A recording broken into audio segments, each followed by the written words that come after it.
Учениците од Средното општинско училиште Никола Карев Струмица, профил техничар за мебел и интериер, денес во Општа болница Струмица донираат дел од своите изработки кои ги работеа за време на практичната настава заедно со своите професори и ментори.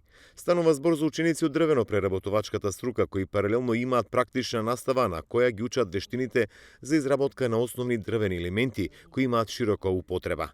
Овој пат тие доставија клуп маси, табуретки, висечки шкафчиња, а во тека изработка и на други производи за потребите на јавната здравствена установа Општа болница Струмица.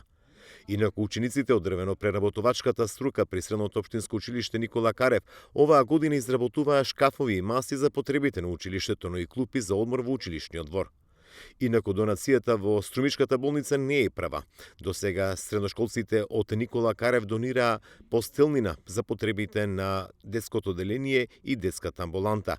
Донацијата се случи за време на пандемијата, кога учениците од текстилната струка донираа постелнина изработена на часовите по практична настава.